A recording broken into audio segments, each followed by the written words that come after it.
വർഷങ്ങൾക്ക് മുമ്പ് നടൻ അമീർ ഖാനിൽ നിന്നുണ്ടായ ദുരനുഭവം വെളിപ്പെടുത്തി സഹോദരൻ ഫൈസൽ ഖാൻ. തനിക്ക് മാനസിക രോഗമുണ്ടെന്ന് ആരോപിച്ച അമീർ ഖാൻ തന്നെ ഒരു വർഷത്തോളം പൂട്ടിയിട്ടുവെന്ന് അദ്ദേഹം പറയുന്നു. നടനും ആമിർ ഖാന്റെ സഹോദരനുമായ ഫൈസൽ ഖാൻ ഏതാനും വർഷങ്ങൾക്ക് മുമ്പ് ആമിർ ഖാൻ തന്നെ മുംബൈയിലെ വീട്ടിൽ ഒരു വർഷത്തിലേറെയായി പൂട്ടിയിട്ടെന്ന് ആരോപിച്ചു. ഞാനൊരു ഭ്രാന്തനാണെന്നും സമൂഹത്തെ ദ്രോഹിക്കാൻ എനിക്ക് കഴിയുമെന്നും തന്റെ കുടുംബം പറഞ്ഞതായി ഫൈസൽ പറയുന്നു. അമീർ തന്നെ പൂട്ടിയിട്ട് പുറത്ത് ബോഡി ഗാർഡിനെ കാവൽ നിർത്തിയിരുന്നു.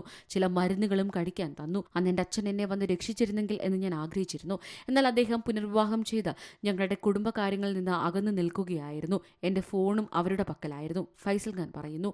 ഫൈസൽ ഒരു നടൻ കൂടിയാണ്. സഹോദരനോളം വരില്ലെങ്കിലും ഇടയ്ക്കിടെ അദ്ദേഹത്തെ സിനിമാ രംഗത്ത് കാണാറുണ്ട്. സഹോദരന്മാർ ഇരുവരും തമ്മിൽ അത്ര സുഖകരമായ ബന്ധമല്ല. കുടുംബത്തിനെതിരെ ഫൈസൽ കേസ് നൽകിയിട്ടുണ്ടായിരുന്നു. ജെ ആശുപത്രിയിൽ 20 ദിവസം മാനസിക പരിശോധനയ്ക്ക് വിധേയനായിരുന്നുവെന്നും കുഴപ്പമൊന്നുമില്ലായിരുന്നുവെന്നും റിപ്പോർട്ട് ലഭിച്ചെന്നും ഫൈസൽ പറയുന്നു. തന്റെ പ്രശ്നങ്ങൾ പറയാനായി ബോളിവുഡിലെ വലിയ താരങ്ങളെ സമീപിച്ചെങ്കിലും നടന്നില്ലെന്നും ഫൈസൽ പറയുന്നു. ബയാമത്ത് സെയ് ബയാമത്ത് തക് എന്ന സിനിമയിലെ വില്ലൻ വേഷത്തിലൂടെയാണ് ഫൈസൽ സിനിമാ രംഗത്തെത്തുന്നത്. 1990 പുറത്തിറങ്ങിയ പിതാവിന്റെ സിനിമയായ തും മേരി ഹോയിൽ അസിസ്റ്റന്റ് ഡയറക്ടറായി അദ്ദേഹം പ്രവർത്തിച്ചിരുന്നു. News desk Malayalam news. ഏറ്റവും പുതിയ വാർത്തകളും വിശേഷങ്ങളും വിരൽ തുമ്പിലറിയാൻ സീ മലയാളം ന്യൂസ് എല്ലാ ഡിജിറ്റൽ പ്ലാറ്റ്ഫോമുകളിലും ലഭ്യം.